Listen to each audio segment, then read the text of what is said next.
రాష్ట్రపతి ద్రౌపది ముర్ము రేపు విశాఖలో పర్యటించనున్నారు. గిరిజన విశ్వవిద్యాలయం తొలి స్నాతకోత్సవంలో ముఖ్య అతిథిగా పాల్గొనున్నారు.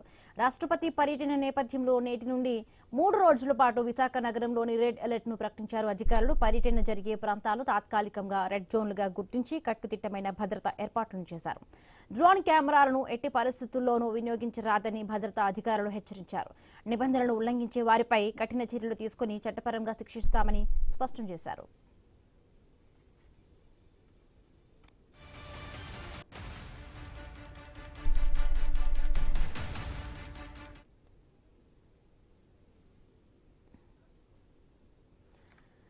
రాష్ట్రపతి ద్రౌపది ముర్ము రేపు విశాఖలో పర్యటించనున్నారు. గిరిజన విశ్వవిద్యాలయం తొలి స్నాతకోత్సవంలో ముఖ్య అతిథిగా పాల్గొనున్నారు.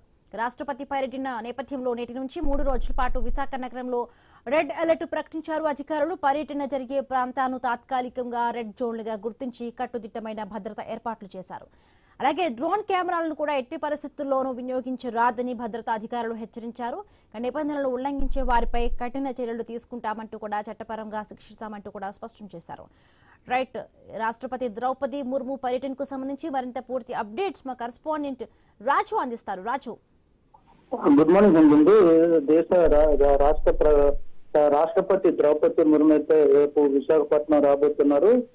గిరిజన యూనివర్సిటీ మొదటి స్నాతకోత్సవానికి అయితే ద్రౌపది ముర్ము అయితే రేపు రావడం జరుగుతుంది. దీనికి సంబంధించి కూడా పూర్తి అధికారిక పర్యటనకు సంబంధించి ఏర్పాట్లన్నీ కూడా చురుగ్గా సాగుతున్నాయని చెప్పుకోవచ్చు. రేపు మధ్యాహ్నం 2 గంటలకైతే విశాఖపట్నం చేరుకుంటారు. అప్పటి నుంచి కూడా ఆమె భద్రతా కారణాల దృష్ట్యా ఈ రోజు మధ్యాహ్నం 2 గంటల నుంచి 1వ తారీఖు అంటే వరుసగా 3 రోజుల పాటు అయితే విశాఖపట్నంలో కొన్ని ప్రాంతాలను అయితే రెడ్ జోన్ గా ప్రకటించడం జరిగింది. నో ఫ్లయింగ్ జోన్ గా కూడా ప్రకటించడం జరిగింది. ముఖ్యంగా విశాఖపట్నం విమానాశ్రయం నుంచి బీచ్ రోడ్ లో ఈ కార్యక్రమం నిర్వహించే నోవాటల్ హోటల్ వరకు కూడా ఉన్నటువంటి ప్రాంతాన్ని అంతటినీ కూడా పోలీసులు అయితే తమ ఆధీనంలోనికి తీసుకున్నారు. ఇక్కడ ఆ ప్రాంతంలో చుట్టుపక్కల 2 కిలోమీటర్ల మేర ఎక్కడ కూడా డ్రోన్ కెమెరాలు ఎగరవేయొద్దని చెప్పి కూడా ఇప్పటికే ఆదేశాలు అయితే ఇవ్వడం జరిగింది. ఒకవేళ ఎవరైనా ఆదేశాలను ఉల్లంఘించినట్లయితే ఎయిర్ క్రాఫ్ట్ చట్టం 1934 ప్రకారం శిక్షార్హులని కూడా విశాఖ పోలీస్ కమిషనర్ అయితే ప్రకటించడం జరిగింది. 30వ తారీఖు అంటే రేపు నిర్వహించేటువంటి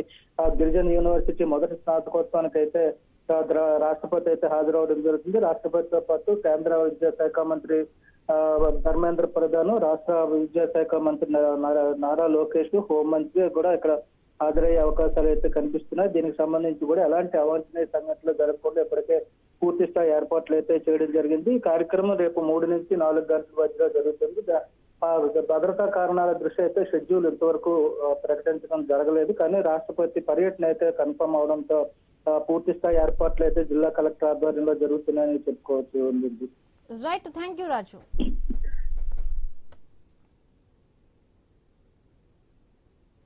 రేపు ఏపీలో ఎక్కువ